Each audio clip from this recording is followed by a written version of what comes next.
Well, hello everyone. This is Al Fadi, and welcome back to a continuation of this amazing video series. Thank you for all of your, of course, interactions with us and comments. Obviously, the series that we're referring to is Mecca, A Search for a Place.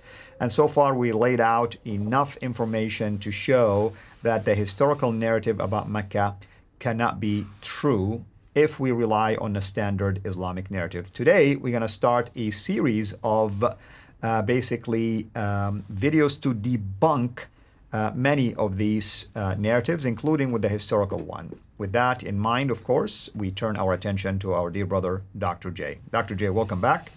And today, I guess we are going to start debunking some of these narratives. Yes, and we need to do that because there are Muslims who are coming up with, hey, listen, you say there's no Muhammad. Yes, we have found Muhammad. In fact, let's look at the history. Muhammad is well known, and Mecca is well known, and Islam is well known, and the Quran is well known long before the 7th century, especially Mecca. Now, of course, Muhammad would have not been well known in the Quran, but Mecca, they have to find Mecca because Mecca is a place. Mecca has geographical location, it has coordinates, and it is claimed it has a history that goes right back to Adam and Eve from the very beginning. So they've got to find some kind of support. And they have been troving through trying to find any reference to this. And they have found 3 references historically for Mecca. Now, Ian D. Morris, I don't know if you know that name. Ian D. Morris has really been on my radar. He has probably done the best work of debunking everyone. So what I'm going to be sharing with you comes from both Ian D. Morris and also Dan Gibson on Makaraba. But let's go with what we're finding, and let's look at the first one. And this one, it has to do with Agatharchides. I hope I've pronounced it correctly. Agatharchides, I don't know exactly how to do it, but let's go with Agatharchides in the 2nd century BC. So we're talking about 900 years before the time of Islam, or 800 years before the time of Islam. You have supposedly this great temple for all the Arabs.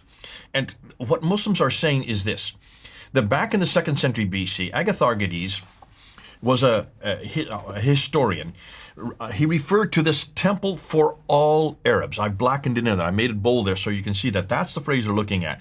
This temple for all Arabs, and he locates it 90 kilometers from the Tiran Island. Well, we know where the Tiran Island is there. You can see it on the map. It's right there at the opening of the Gulf of Aqaba. There's the Gulf of Aqaba.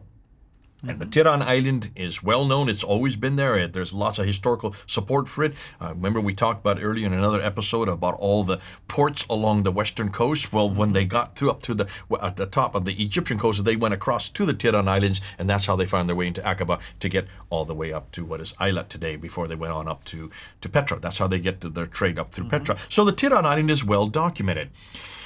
And according to Agatharchides in the 2nd century, there was this temple for all the Arabs, and that's what rings the bell.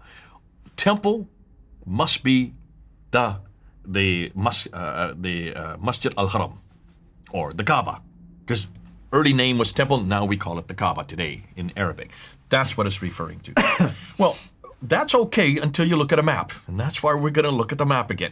Take a look at the map and see what we find. Now, Wadi Ainuna is 90 kilometers away. That is 90 kilometers away. And there is a temple. It is well known. This is part of Arabia Petraea.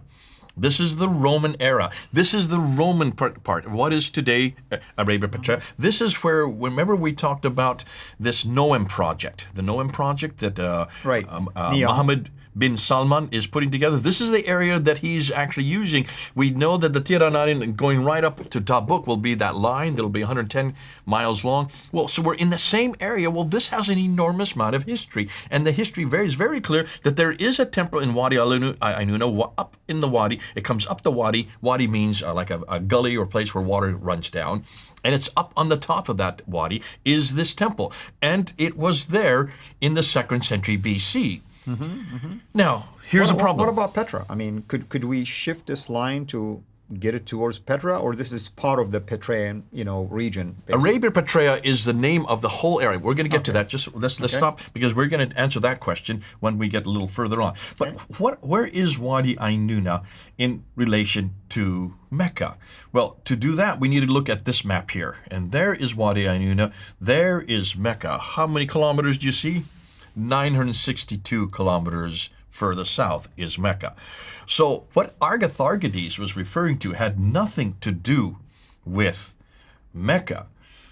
So let's go back then to this reference to all the Arabs. Because everybody says, all the Arabs, that must mean Mecca because that's part of Arabia. No, it wasn't.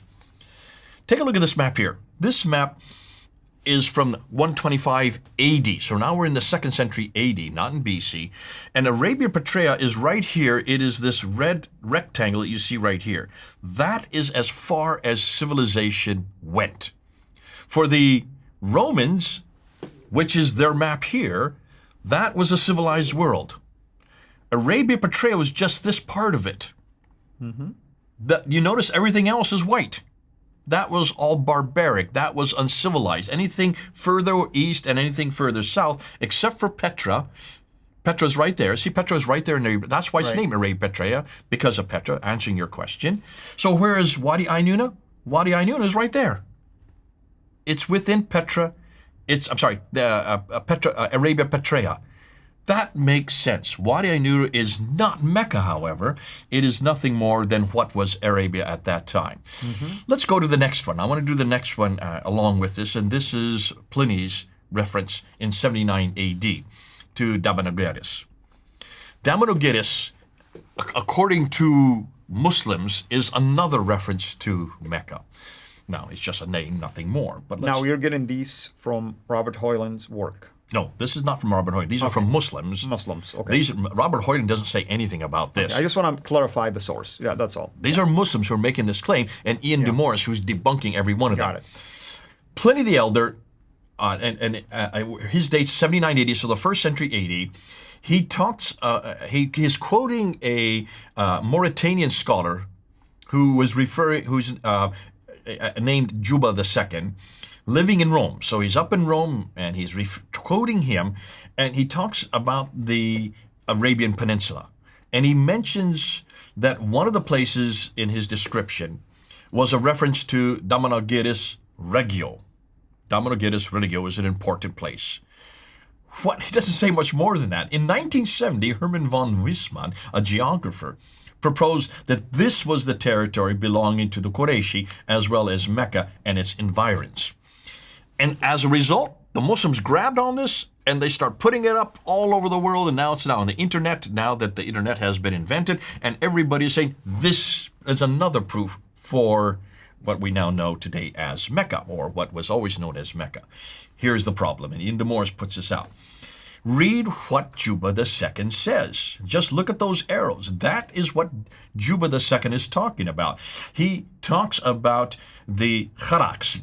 That's the city. Khaybar today, and he's talking about coming down the western coast of this is the Persian Gulf, going up through the Straits of Hormuz, down through Oman, and stopping there. As he's going along that route, he drops in the name Damanogeris. Do you see a problem with that? Where's Mecca, and where is Damanogeris? Mecca on the other side. Could it be that they confused Kharaks with Quraysh? They thought Kharaks was Khaybar over here. They thought it was over this side. No, this is the Kharaks that is in what is today Iraq. That's the Iraqian capital, because nobody really cared about this. There would be Juba II would never have come down the western coast. He was coming down the eastern coast of Arabia. They've got the wrong coast, and that's why today we no longer do that. It's the eastern coast. Now, in the next episode, I want to really debunk the most important theory about Mecca, the most important claim, and that is Makaraba. That's going to take a little bit more time, so that's why I didn't put it with these two here. But so you can see, Agatharchides and Damanogeris, coming from Juba II, both of them have been completely debunked just by looking at a map and following what the places that they name. We're going to do the same thing with Makaraba in the next episode. Wonderful. Thank you so much, brother. Hopefully everyone is enjoying this. Make sure you look at these videos, folks, one by one, because each one will contain primarily one at least issue that we're trying to debunk. If it is too short, sometimes we add a second one. So hopefully you will find them helpful in your own work and your own research. Until we meet again next time, God bless you. Thank you for watching this video. Be sure to like and subscribe to our channel, SIRA International, and click on the bell so that you receive notifications whenever we publish a new video or go live. I would also like to appeal to you to consider becoming a Patreon patron by clicking the link right below. By doing so, you can give towards the production of these videos.